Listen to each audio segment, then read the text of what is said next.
দর্শক আসসালামু আলাইকুম। আমি মোহাম্মদ বশিউর রহমান আপনাদের সাথে আবারও যুক্ত হলাম। এখন কিন্তু একটা এক্সেপশনাল জায়গায় এসেছি। এই জায়গাটা খাসমহল জায়গা। খাসমহল বর্ডারে তো আপনারা নাম শোনেন, যেটা মেহেরপুর এরিয়ার মধ্যে পড়ে। আর এই বর্ডার এরিয়া যদি আপনাদের একটু দেখায়, আপনারা দেখতে পাচ্ছেন এই যে আমার পিছন সাইডে ভারতের তার কাটা দেখা যাচ্ছে, যে খাম্বাটা দেখা যাচ্ছে, যে পল্লী বিদ্যুতের যে খাম্বা, ওইটা কিন্তু আমাদের বাংলাদেশের মধ্যে না, ওইটা মূলত ভারতের মধ্যে। এবং ওই ওই পাশ দিয়েই যে অংশটা, ওখান থেকে হচ্ছে গা ভারতের তার কাটার অংশটা দেওয়া আছে।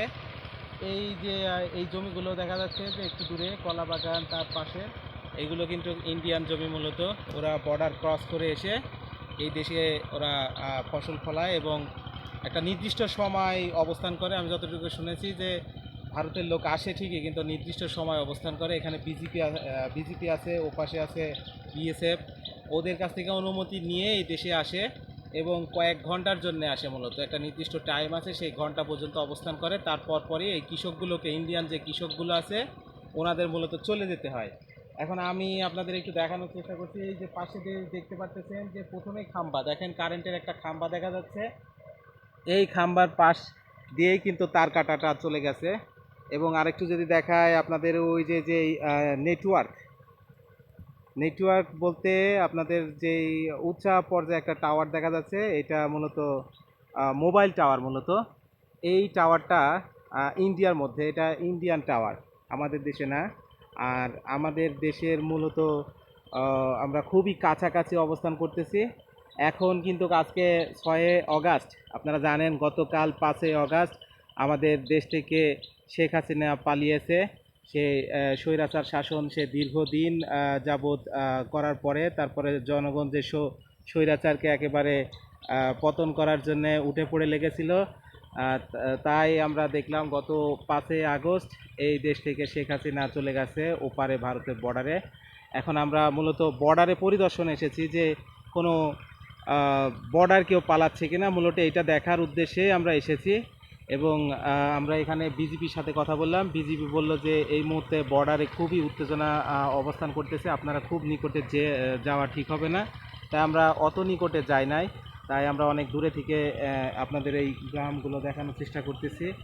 এই যে আপনারা দেখতে পাচ্ছেন যে এই অংশগুলো কিন্তু একটু পরেই যে অংশগুলো দেখা যাচ্ছে, কলার বাগান, তারপর পাট ক্ষেত, তারপরে যে বিভিন্ন যে বাগানগুলো দেখা যাচ্ছে, এই বাগানগুলো সম্পূর্ণ ভারতের অংশ। এবং ওখান থেকে কৃষকরা আসে, ভারতের কৃষকরা এসে এই ফসলগুলো ফলিয়ে তারা এই দেশ থেকে চলে যায় একটা নির্দিষ্ট সময় অবস্থান করার পরে।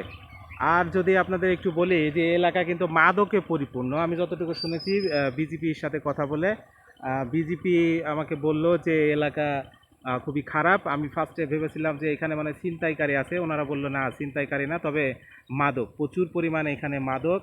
এই মাদক স্পেশালি খাসমহল এরিয়াতেই এরা বেশি নাকি হচ্ছে ব্লাকার হিসাবে এপারের মাল ওপারে, ওপারের মাল এপারে নাকি পারাপার করে, যতটুকু আমরা বিজেপির কাছ থেকে শুনলাম।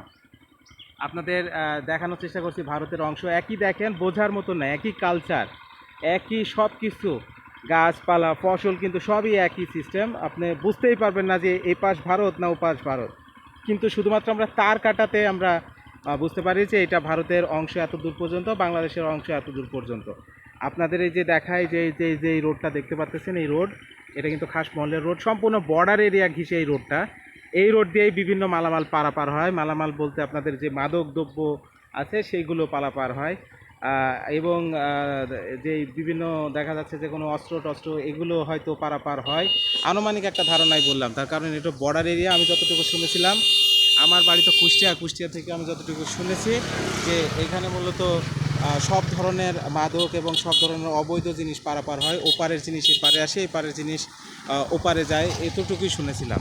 তো আমরা বর্ডার এরিয়ায় এসেছি মূলত দেখার জন্যে। যে আপনারা জানেন যে অনেকে কিন্তু দীর্ঘদিন এই স্বৈরাচারের সাথে যুক্ত ছিলেন, স্পেশালি শেখ হাসিনার সাথে যুক্ত ছিলেন। আর এই শেখ হাসিনার সাথে যুক্ত থেকে তারা তাদের শক্তি প্রয়োগ করছে এবং সাধারণ মানুষের উপর জুলুম নির্যাতন চালাইছে।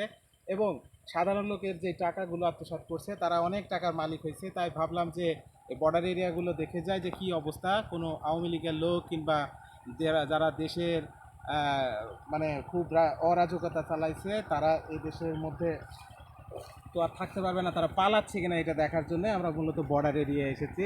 আপনাদের স্পেশালি এই যে বর্ডারটা ভালো করে দেখাতে পারতেছি না, কারণ আপনারা দেখতে পারতেছেন এখানে কিন্তু ফসলে পরিপূর্ণ, স্পেশালি বড় বড় পাট গাছ। এই পাট গাছের কারণে তার কাটাটা আপনার একটু হয়ে আছে, বদ্ধ হয়ে আছে, তাই দেখানোর চেষ্টা করলাম কিন্তু অতটা ক্লিয়ার দেখাতে পারতেছি না।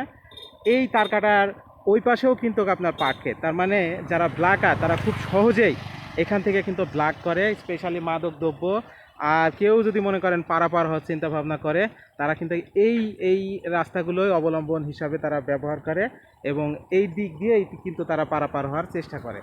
এই যে আপনাদের দেখানোর চেষ্টা করতেছি, দেখতে পারতেছেন আকাশে কিন্তু মেঘ, এখন বর্ষা মৌসুম, এই কারণে আকাশে কিন্তু মেঘ, সূর্যর অত আনাগোনা দেখা যাচ্ছে না, এই কারণে কিছুটা অন্ধকার কোয়ালিটিতে দেখা যাচ্ছে। এই যে এই রাস্তাটা দেখতে পাচ্ছেন, এটা কিন্তু মেহেরপুরের এদিকে চলে গেছে, একেবারেই মেহেরপুরের সদরের ওইদিকে চলে গেছে। এদিকে কিন্তু বিজেপি ক্যাম্প আছে। আর এই যে এই পাশে যদি আপনাদের দেখায়, যে এই পাশে যদি দেখায়, এই পাশে যে রোডটা দেখতে পাচ্ছেন, এটা কিন্তু খাসমহল। একটু গিয়েই কিন্তু আমরা খাসমহলে গিয়েছিলাম, দেখলাম ওখানে হচ্ছে বর্ডার ঘেঁষে কিছু বাংলাদেশি গ্রাম আছে, ওইটাই মূলত খাসমহল। আর এখানেই খাসমহলেই মূলত মাদকটা বেশি পাচার হয়, আর এই রোডগুলো দিয়েই মাদকগুলো পাচার হয়। তো আপনাদের এই দেখালাম আজকে ভারতের বর্ডারে এসে ভারতের পরিস্থিতি। আর আরেকটা জিনিস আপনাদের একটু বলি, সেটা হচ্ছে আপনারা জানেন যে এই ভারত কিন্তু আমাদের বাংলাদেশের উপর বর্তমানে একটু ক্ষিপ্ত আছে। গতকাল 5ই আগস্ট কিসে যে শেখ হাসিনা পালিয়েছে 5ই আগস্টে, আর আজকে কিন্তু 6ই আগস্ট। এই অগাস্ট 6ই আগস্ট আপনারা জানেন, আমি বিজেপির সাথে কথা বললাম, ওরা বললো যে ওই পারের যে বিএসএফ তারা কিন্তু খুবই রাগান্বিত অবস্থায় আছে, মানে গুলি করার একটা সম্ভাবনা, এই আভাসটাই উনি দিলেন। তো ধন্যবাদ সবাইকে। আজকে এখানে এসেছিলাম আপনাদের এই বর্ডার এরিয়া দেখানোর জন্য। আমি মোহাম্মদ মশিউর রহমান, ধন্যবাদ, আসসালামু আলাইকুম।